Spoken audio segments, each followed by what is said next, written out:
Welcome to another edition of Badger Beat, your look at the University of Wisconsin football team preparing for the Rose Bowl against Oregon. We're going to talk today about the strengths and weaknesses of both teams. OT, we'll start with you. What do you see as the chief strength here for the Badgers going into this game?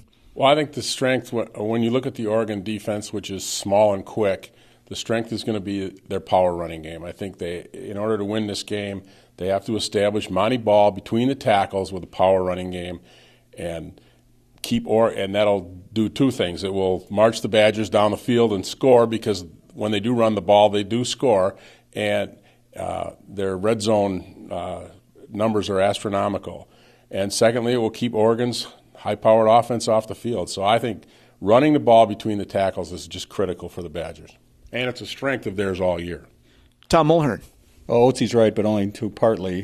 They do need to run the ball, but they got to make some plays in the passing game too. I really think that Oregon's going to sell out to stop the run.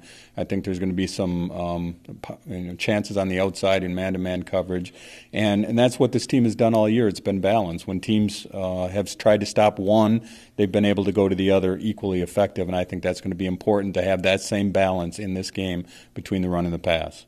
The other side of the coin, I mean, Oregon brings a lot to the table here. What do you see as the main area of weakness for the Badgers in this matchup? They're just dangerous. Big plays and tackling. And if you look at Wisconsin's game in the Big Ten championship game against Michigan State, the number of 10-plus yards they gave up was huge. And they've got to tackle well, and they got to line up quickly too. I was talking to Chris Ash, the defensive coordinator.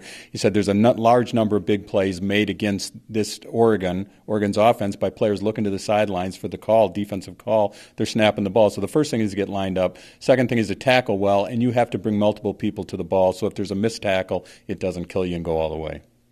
OT, your chief area of concern for the Badgers? I think maybe pass protection. Oregon leads the nation. They're tied for the national lead in sacks. And like I said, it's a quick, strong, and very deceptive defense. They bring a lot of blitzes from a lot of areas.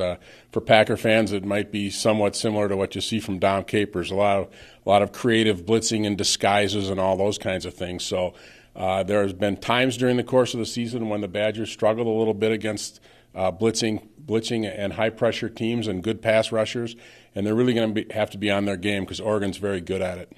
Note, quickly, we should cover special teams as well. There's some definite advantages, disadvantages here for the Badgers in this matchup. Well, the Oregon kicker has struggled all year, and he obviously missed a big kick during the course of the season, and the Badgers have a large advantage there, I think, with Philip Welch. On the other side, when we talk about all the speed of Oregon on offense and defense around the perimeter, well, that usually translates into really good special teams. And we all know the Badgers have just had so much trouble covering kickoffs all season. And Oregon has that blink-of-the-eye speed that if you make a mistake, it's 6 points. And that's maybe going to be the toughest matchup for the Badgers in this entire game, is covering kicks. Thanks for joining us today. Look for more coverage leading into the Rose Bowl.